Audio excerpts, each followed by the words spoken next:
we're going to do a summary of where we are up to this chapter, just so that we have fresh in our minds what's been going on. We're getting near the end and probably won't have more than a couple of lessons after this one. So, we want to look not at the history of what we've been, but the characters and what's been happening. Job, as we know from the very first chapter, is a righteous man. And God has recognized him as such and puts him forward as an example of faith and belief. And Satan challenged that and said,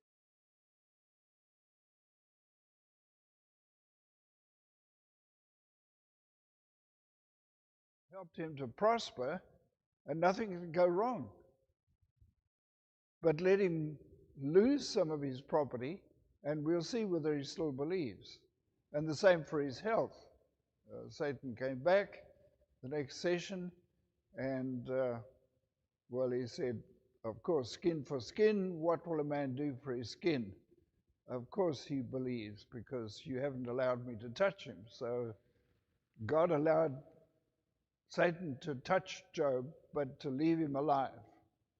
Do everything but take his life. And so we have a man who is suffering overwhelming catastrophes.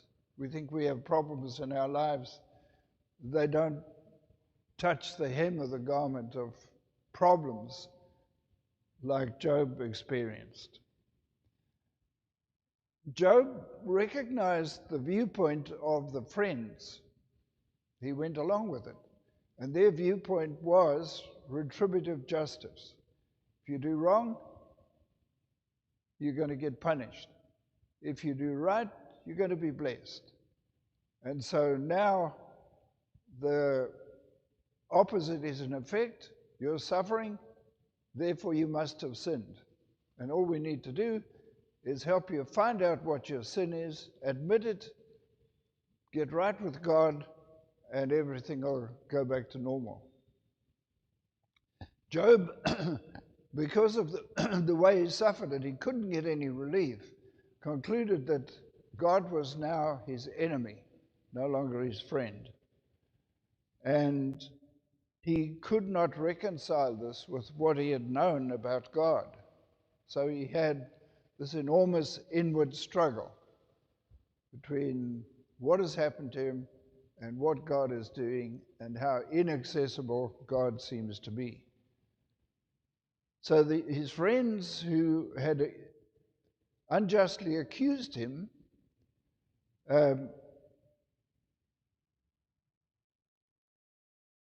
were trying to persuade him to give up.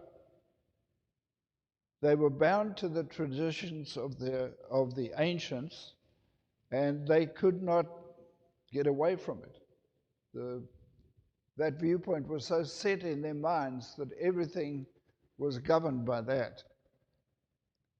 They couldn't find any evidence to accuse Job, but they kept on trying. They charged him with sins, even though they couldn't find any.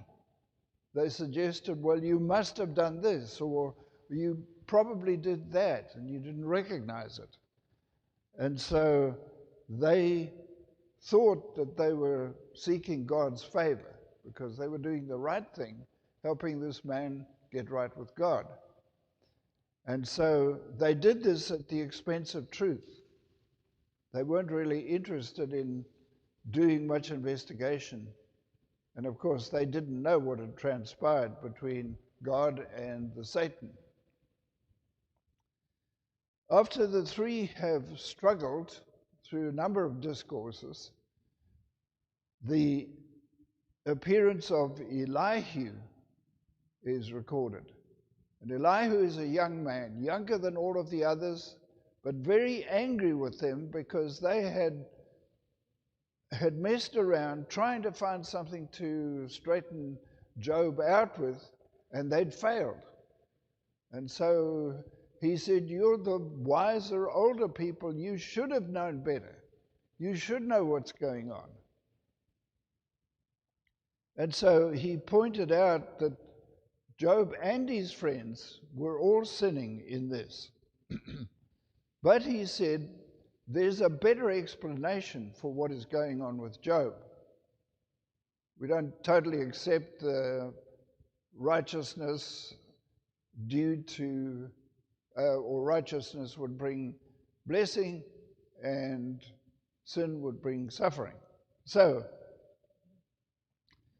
he didn't charge Job with any imaginary sins.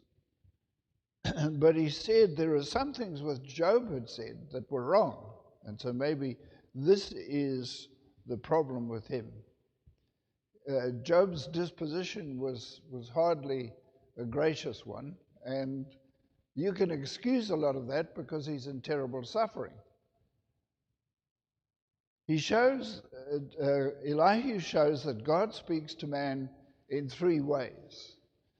He speaks to man through dreams and visions, but then he also speaks to man through pain and suffering.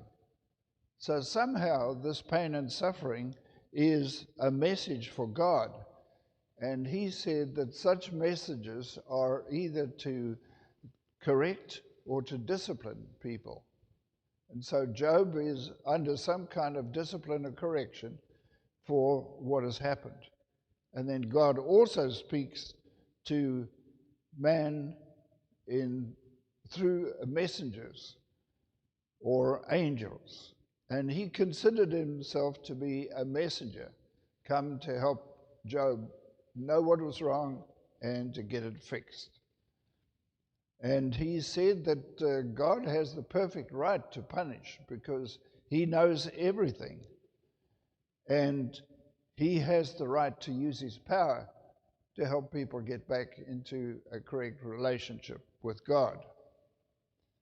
He was more sympathetic towards Job than the three friends. The three friends got angry. Elihu's anger is mainly directed to the three friends, more so than towards Job. And Elihu speaks very eloquently. He was speaking of an oncoming thunderstorm which manifested the mighty power and works of God. And I think a really severe thunderstorm, if you're out driving and you see it, it is an awesome display of power. Then finally, God speaks the final word. We have seen Job's relationship with God, and his conclusions arose because of human fallibility. So we need to learn the biggest lesson from Job, that our judgments of people and conclusions about them arise because of imperfect knowledge. We don't know enough to judge people. We might critique a particular performance, but that's not a judgment. And so when we see somebody and say, well, he's no good, we have very little knowledge. Even if we think we have a lot, we have very little knowledge about what has provoked his kind of attitude. So in chapter 37, Elihu is continuing his speech.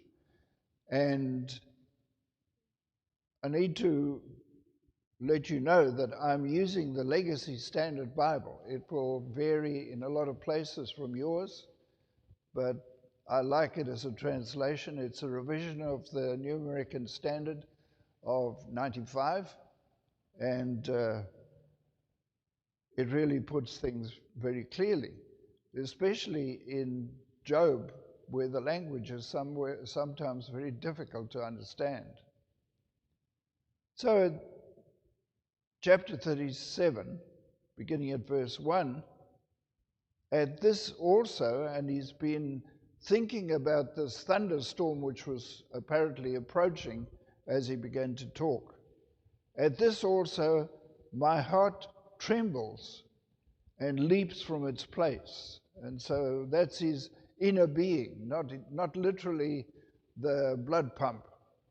It's his inner being trembles at this. Under the whole heaven, verse 2, listen closely to the thunder of his voice and the rumbling that goes out from his mouth. Under the whole heaven he lets it loose, and his lightning to the ends of the earth. I think we are blessed with some of the most impressive displays of lightning that I've ever seen. Came from South Africa, the reef area, where all the gold mines are situated, or most of them, and we thought that was the lightning capital of the world. And it has some impressive displays. But Florida beats Johannesburg, South Africa. So we win. Verse 4, after it a voice roars, he thunders with his majestic voice, and he does not restrain the lightnings when his voice is heard. God thunders with his voice marvelously, doing great things which we do not know. And so things happen with the thunder and the lightning that we're unaware of, apart from the spectacular display and the very loud noise. It's interesting that in Hebrew, the word that's translated lightnings is just the word light. They don't have any variations of it, it's just light. And you have to conclude from the context what kind of light he's talking about. It can be the light of dawn, can be the light of a candle, can be the light of a fire, whatever. Context will tell you which it is. Just one word. Verse 6, to the snow, he says, fall on the earth, and to the downpour of rain and downpour of rains be strong. And here's an interesting statement in verse 7. He seals the hand of every man, that all men may know his work. It's interesting to recognize that what he's actually telling us is that God controls a lot of man's activity by the weather. What do you do when a hurricane is forecast and you're told to evacuate? God's controlled that. God's moving everyone away from the coast if they'll listen. And then the productivity of a farm depends on God's activity, bringing the rain. The farmer can't manufacture the rain. And even the seeding of clouds, which a lot of farmers in South Africa used to do, they would hire Learjets to go high enough into the cloud to seed it and help the rain fall on their farm. They didn't care about everybody else. And it cost them a lot of money to do this, but they were desperate for rain. But God controls the rain even so. Seeding doesn't always work. In fact, a lot of times, either very little rain falls or the rain falls where you don't need it on somebody else's farm. And so there are great limitations. So we don't control the weather. And by it, God can control us. To the snow, he says, verse 6, fall on the earth, and to the downpour of rain and downpour of rains be strong. He seals the hand of every man, that all men may know his work. Then the beast goes into his lair and dwells in its den. Out of the south comes the storm, out of the north the cold. From the breath of God ice is made, and the expanse of the waters is frozen. Also with moisture, he loads the thick cloud. He scatters the cloud of his lightning. He changes direction, turning around by his guidance, that it may do whatever he commands it on the face of the inhabited earth. And so God's activity spans our globe and, of course, all of the rest of the universe. And we need to recognize that God's power surpasses that of any nation. The greatest nation on earth is at the mercy of God's power when he moves the weather around. And so flights stop, everything comes to a standstill. And the snow may be lovely, but after a while it becomes a real burden.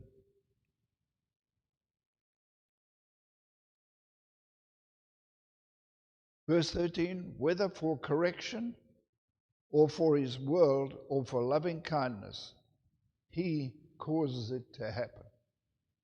And so here are three things that it could be for correction, and correction is a translation of the word rod or staff. So God may be guiding us with his rod, or for the world. The world needs maintenance even when we're trying to wreck it, and so God's going to fix things up. Or just for his loving kindness, he causes this to happen. So that rather eloquent passage about God's activity in nature, and particularly in the weather, comes from Elihu. Probably the best things that Elihu said. Now he's going to appeal to Job. Give ear to this, O Job. Stand and carefully consider the wondrous deeds of God. So there are times when you need to pause in your life and just think about what God may be doing by means that we're unable to detect. God can move us around, help us to think again about what we're doing and realize a path that we need to follow. And so he asks Job, stop and think about this for a while. Do you know how God established them and makes the lightning of his cloud to shine? Do you know about the layers of the thick clouds, the wonders of one perfect in knowledge? You whose garments are hot when the land is quiet because of the south wind. So if you live in stifling heat, which they experienced back there in Arabia, you need to recognize that this may be a message from God. Can you with him, verse 18, spread out the skies, strong as a molten mirror? Have you ever looked at the sky on an extremely hot day and one without clouds, and there's just a glare in the sky and you feel like it's shining on you particularly in order to make you almost boil with heat? It's like looking in this molten mirror. Verse 19, make us know what we shall say to him. We cannot arrange our case because of darkness. Shall it be recounted to him that I would speak? If a man says a word, will he indeed be swallowed up? And so he's talking about the case that Job had been thinking of presenting to God. He was going to get God to be present, and he was going to present what had happened to him and what he thought about what had happened to him, and the fact that he was a blameless man and yet being punished. And so he's telling Job, this is Elihu speaking, that it was foolish to have demanded to present his case to God. Now he concludes his speech. Verse 21, so now men do not see the light which is bright in the skies. The wind has passed and cleared them. Out of the north comes golden splendor. Around God is fearsome majesty. The Almighty, we cannot find him. He is exalted in power, and he will not afflict justice and abundant righteousness. In other words, he's not going to twist justice. So he's not going to afflict it. So God guarantees a fair judgment for Job. But you cannot find him because he transcends your ability to find him. Where will you find God? Where will you search for him? He's telling Job. You cannot find him. And so you cannot present your case to him as you had hoped. Therefore men fear him, verse 24. He does not regard any who are wise of heart. And so Job has been arrogant in his demands to present his case to God. He has no standing before God, even though he's a righteous man. He can't just up and demand God's presence.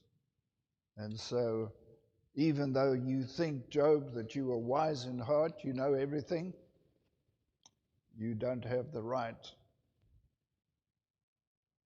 And so, we come to chapter 38, which is the first speech by Yahweh. And the writer has only used the name Yahweh once before, between the prologue and epilogue. And Yahweh is the name of God, and it means he which is, or he who is truly present, or perhaps he will be. In Exodus 3:14, he said his name was I am that I am. And so I am is another expression of God's name, God's person.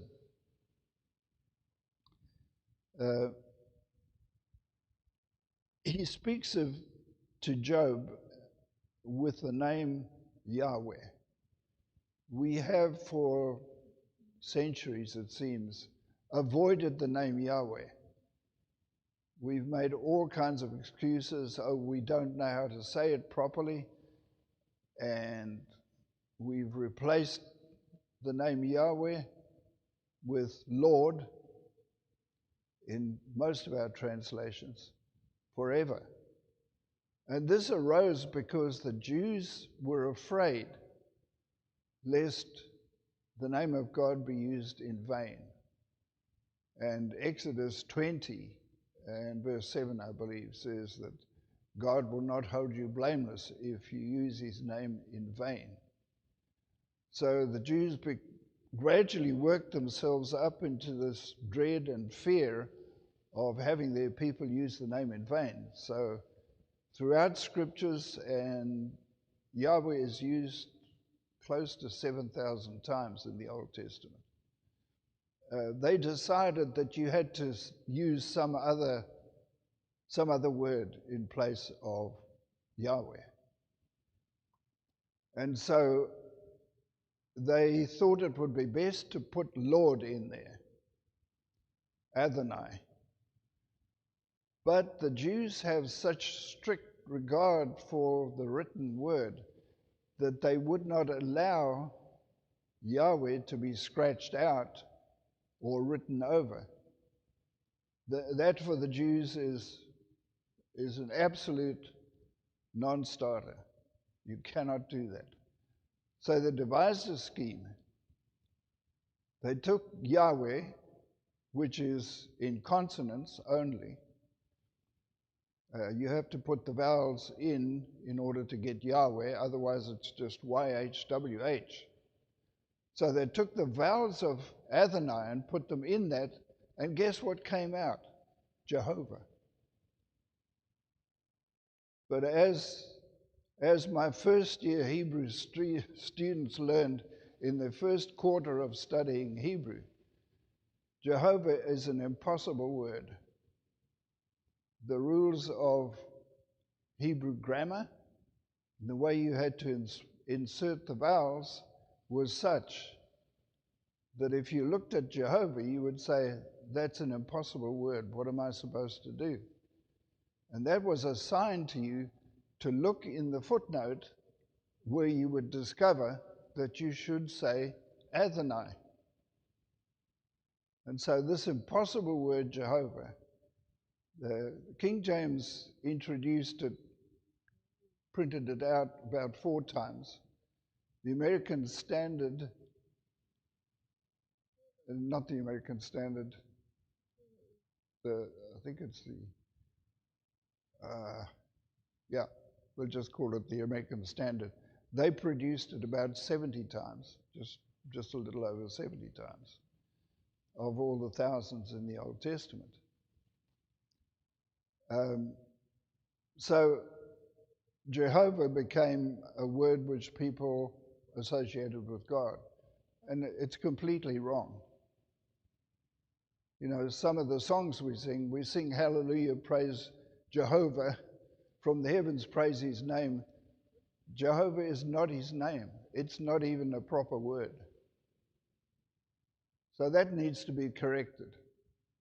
It kind of irks me that we sing that ignorantly. The man who wrote that song, Kirkpatrick, wrote it in early 1860s. So he didn't know. Somebody gave him the lyric and he put it in. He didn't know. But we know. Even my first year Hebrew students knew. It's a non-word. It doesn't exist. But here it's being used, Yahweh is being used. So Yahweh is going to speak to Job.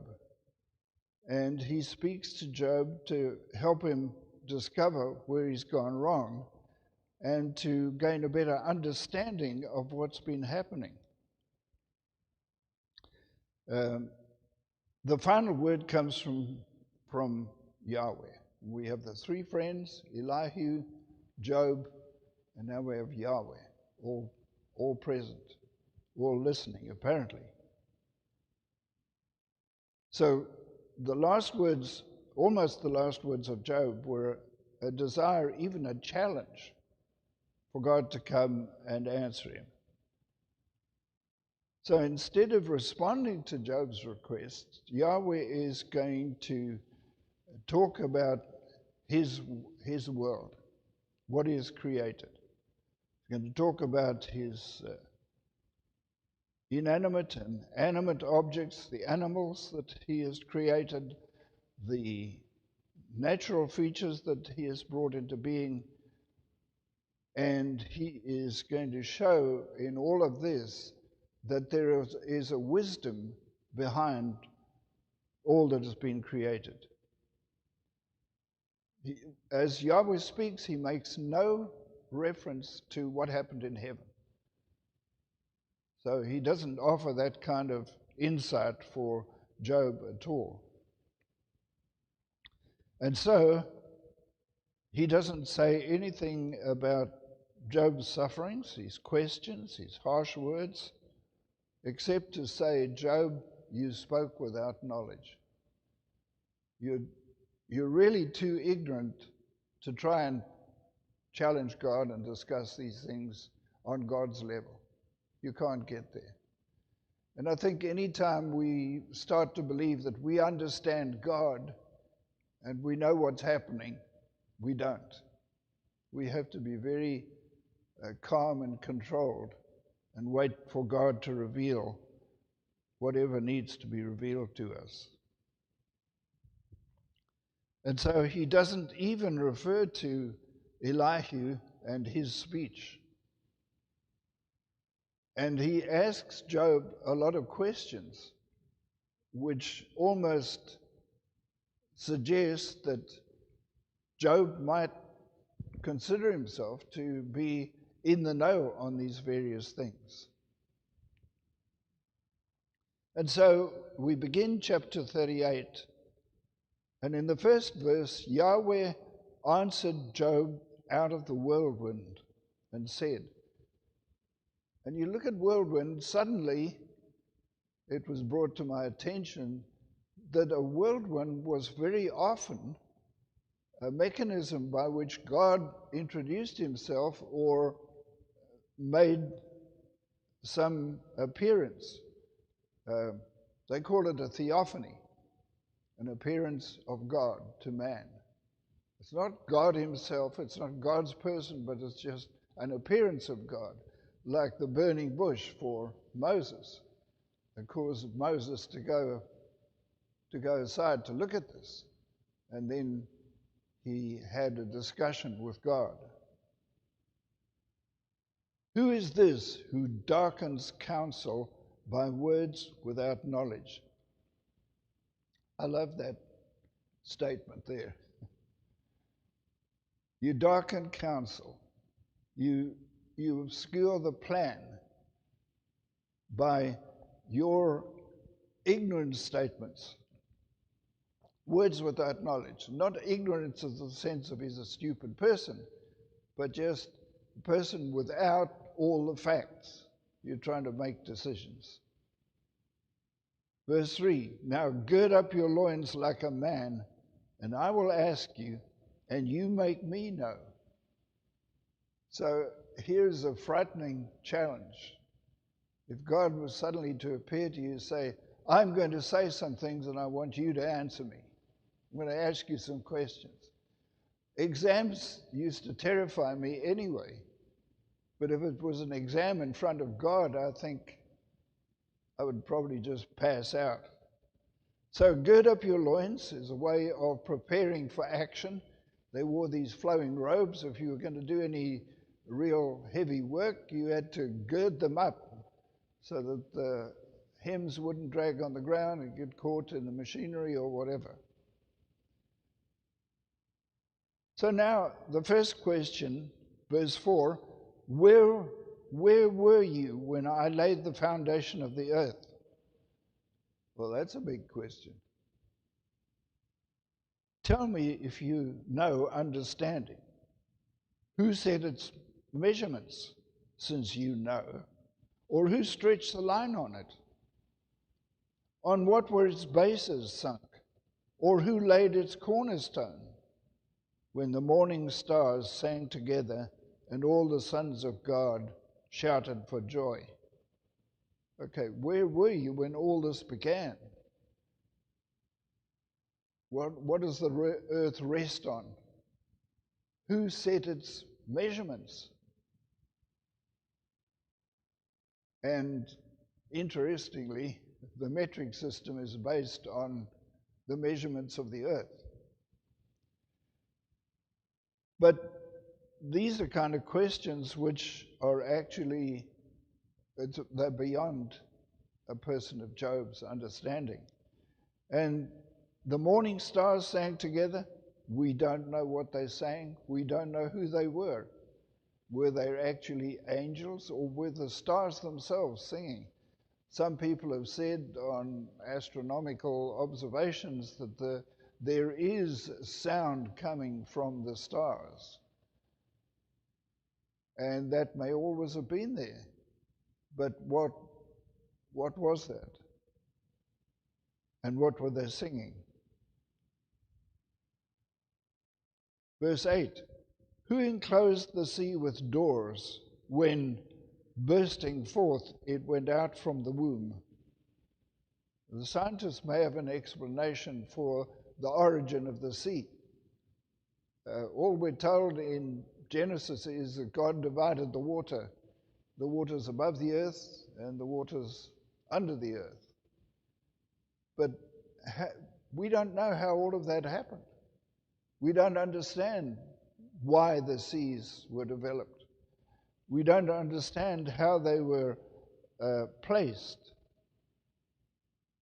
And then verse 9, when I made a cloud its garment and dense gloom its swaddling band, and I placed boundaries on it and set a bolt and doors, and I said, thus far you shall come, but no farther, and here shall your proud waves stop. I've seen a couple of drawings of what the earth is going to look like at some time in the very distant future, when most of America is going to be underwater. Guess what? God set the boundaries. So they'll only go as far as God had set those boundaries. They will not go beyond that. So a lot of so-called scientific evidence has been produced to show that Earth is going to be too hot for us to live on in the very near future, which they've said, I don't know how many dozen, well, about 4 or 5 times we've had 12 years to go. And we're still here, and they're not any higher than they used to be before all of those 4-year scare periods. I don't think there's a scientific basis for the scares. I think there's a political basis for them. Anyway, it helps to raise the taxes. Verse 12, have you ever in your life commanded the morning and caused the dawn to know its place, that it may seize the ends of the earth, and the wicked shall be shaken out of it?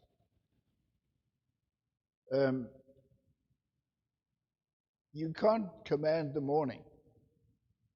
We try to set our clocks forward and back to command the morning to be at a more reasonable hour, but we're really changing nothing but our clocks. The morning goes on just the same as always. And Job has never commanded the morning, never been able to. So that when the morning comes, it shakes the wicked out of it. In other words, the wicked like to operate when it's dark, and when the morning comes, they're shaken out of society and back into their hidey hole until it's time for them to come out. Verse 14, it is changed. This is a very picturesque way of talking about what happens when dawn comes. It is changed like clay under the seal, and they stand forth like clothing. I don't know if you've ever used a seal with sealing wax. It's amazing how you press it into shape and it suddenly forms, and there it is. Well, he's picturing the earth as the sun rises.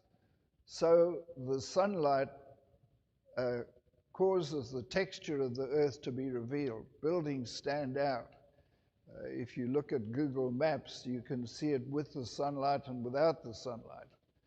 And so you see the shapes of the buildings, the shapes of the ground, the valleys and the hills and so on. Verse 15, though, from the wicked their light is withheld, and the arm raised high is broken. Verse 16, have you entered into the springs of the sea, or walked in the recesses of the deep? I was just looking at a little video today where they talk about how deep the ocean can get and what happens as you go deeper. And there's a place where it's so deep that there's absolutely no light of the sun has penetrated that deep.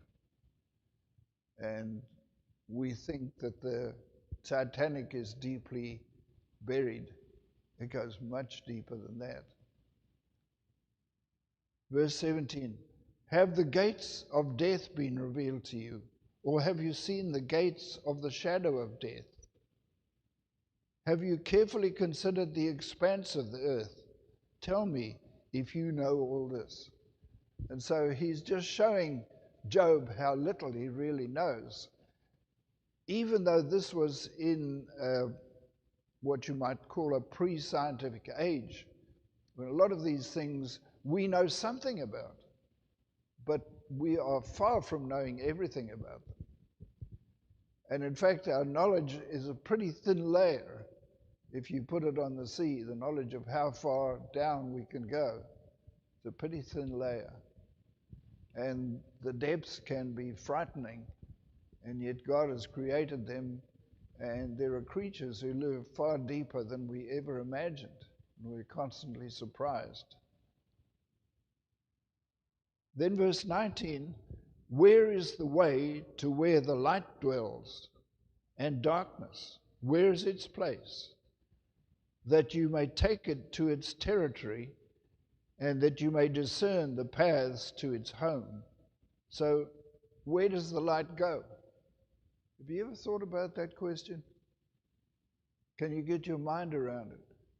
Where does it come from? Well, the lights here come from pressing a switch and connecting it to electricity. But when you go outside, the light is gone.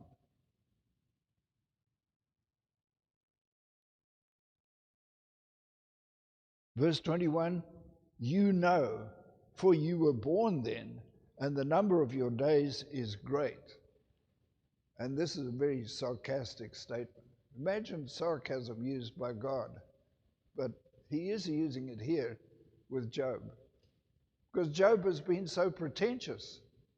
You know, when you confront pretentious people with the knowledge that they thought they had and find out they didn't have, it's a real come down. And Job needed that.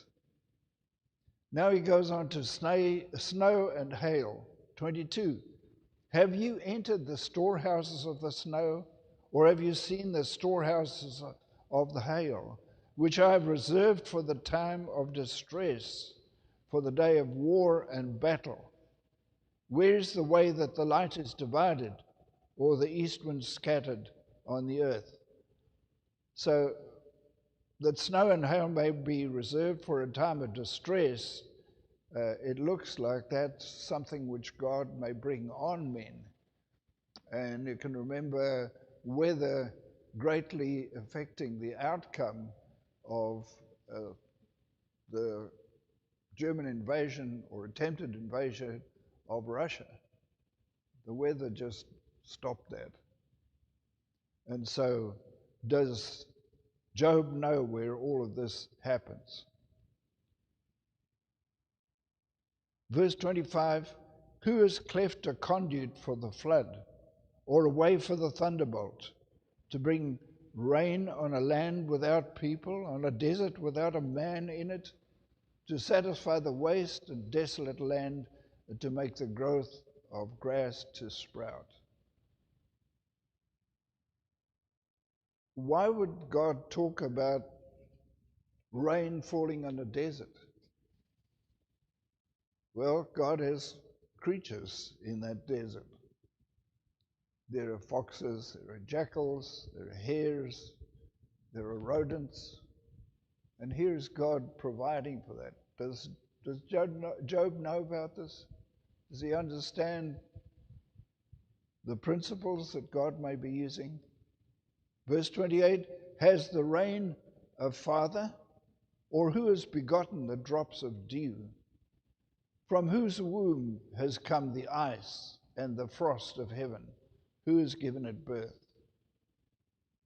Water becomes hard like stone, and the surface of the deep is interlocked. That's the translation by the Legacy Standard. When water becomes hard like stone, it's ice. But what about the deep being interlocked? The word that's used there is a rare one, but it means that everything grasps what's next to it. So you can imagine the ice crystals gradually forming and fusing together. And he knows about this, and this was very likely something completely foreign to Job's understanding. Now to the heavenly beings. Verse 31, can you bind the chains of Pleiades or loose the cords of Orion? Can you lead forth a constellation in its season and guide the bear with her satellites? Do you know the statutes of the heavens, or fix their rule over the earth? I think the ancients knew a lot about these constellations, and I think they often navigated by means of the constellations. A lot of these are fairly easy to recognize. I know that because I can recognize them, and I'm really pretty ignorant. But does Job understand how God has actually put these in place and set seasons for them and fixed their paths so that you know where to look for them in the sky according to the season? Then verse 34, can you raise your voice up to the clouds so that an abundance of water will cover you? And this is not talking about cloud seeding. Can you send forth lightnings that they may go and say to you, here we are? You absolutely cannot control lightning. You can, except when it gets near to the ground and you have lightning rods installed on your home and so on. That can help avoid a fire, but you can't steer the lightning away and say, no, go over there in that empty field. Who has given wisdom in the innermost being, or given understanding to the mind? Who can count the clouds by wisdom, or tip the water jars of the heavens when the dust hardens into a mass and the clods stick together? In other words, can you bring rain when there is drought and the whole earth seems to be just mud that is dried and cracked and now cakes the ground?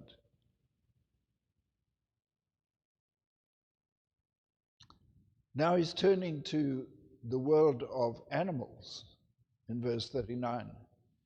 Can you hunt the prey for the lion, or fulfill the appetite of the young lions? He's using two different words for lion there. Lion can be masculine or feminine, depending on the context. And then the young lions are a completely different word. In fact, lions are mentioned more often than any other animal in the Old Testament. So lions must have been a big problem for people in Arabia and down into Palestine. That's more than any other non-domesticated animal. Verse 40, continuing that thought, can you fulfill the appetites of the young lions when they crouch in their dens and lie in wait in their lair? So, can you steer food for the lions? Which God can do, and Job, if he's answering fairly, will say no. Verse 41, who prepares for the raven its provision when its young cry for help to God and wander about without food?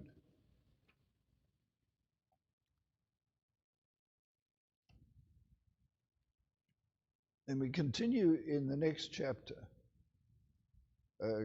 continuing this speech without any pause, really. Verse 39, chapter 39, verse 1. Do you know the time the mountain goats give birth? Do you keep watch over the calving of the deer? Can you count the months they fulfill, or do you know the time they give birth? Seems like almost every animal that gives a live birth has a different gestation period. Does Job know all of this? He may know it for domesticated animals, for the camels and the donkeys and the sheep and the oxen. He may know all of those times. But he doesn't know about the mountain goats and the calving of the deer. The Hebrew way of describing mountain goats is wild goats of the rock. So that's the literal Hebrew translation. Verse 3, they kneel down, they bring forth their young, they send out their labor pains. Their children become strong, they grow up in the open field, they leave and do not return to them. And since these are wild goats, probably the ibex and the wild deer, they may not have been familiar to Job at all. So God's helping him test his own understanding or knowledge of all of these things, since he obviously was appealing to God as one who had knowledge, and therefore enough knowledge to approach God directly. And God's saying, you don't. Verse 5, who sent out the wild donkey free, and who loosed the bonds of the swift donkey? And that, the word for swift donkey is maybe an Aramaic word that was borrowed and put in this little dissertation. For whom I have set the desert plain as a home, and the salt land as his dwelling place. He laughs at the tumult of the city. The shoutings of the driver he does not hear. He explores the mountains for his pasture and searches after every green thing. These wild donkeys that roam free apparently were difficult to capture and tame and domesticate. And so they just were left to run. Does Job understand all of this? He who had so many livestock as in his possession. Verse 9, the wild ox. The King James Version translates this unicorn. They have a way of doing weird things, and there is absolutely no reason for translating it, and it's just a wild ox. Doesn't have a third horn. So all your imagination about unicorns is just that. So, will the wild ox consent to serve you, or will he spend the night at your manger? Can you bind the wild ox in a furrow with ropes, or will he harrow the valleys after you? Will you trust him because his power is great, and leave your labor to him? Will you believe him that he will return your seed of grain and gather it from your threshing floor? In other words, the wild ox cannot be domesticated. That's why it's called a wild ox. And it's probably going to be foolish to try and do so. But do you understand this? Do you know this? You who have such a huge range and number of animals, or had before they were taken away. We'll see that there's a restoration to Job in the final chapter. Verse 13, the ostrich. The ostrich is the largest bird. He's a lot bigger than you imagine.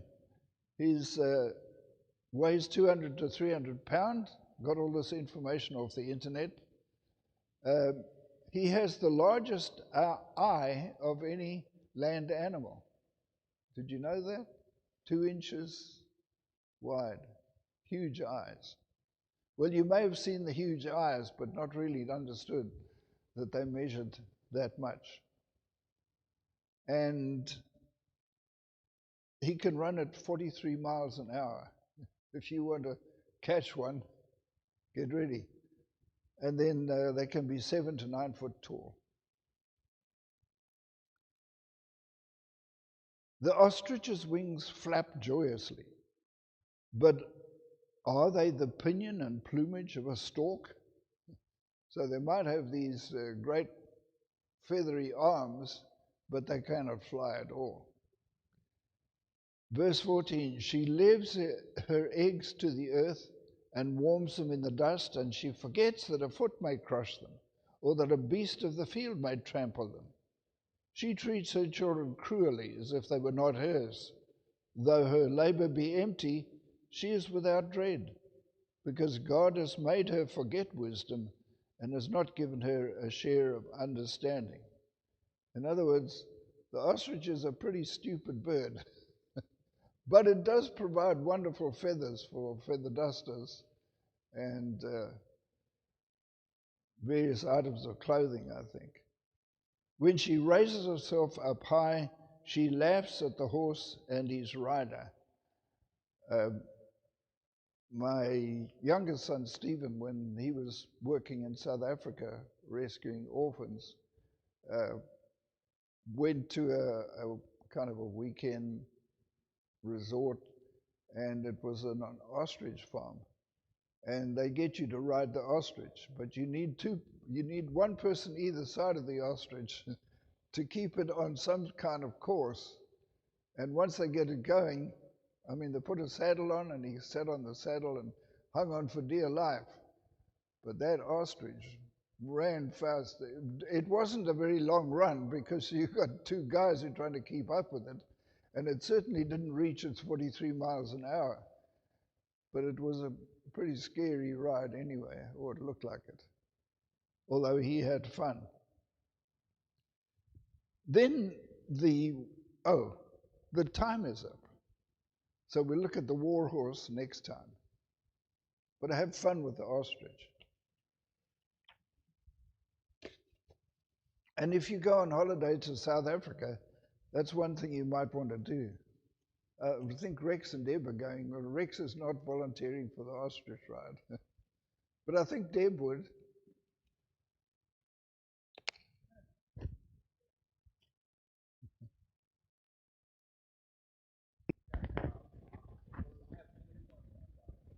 But you have unicorn.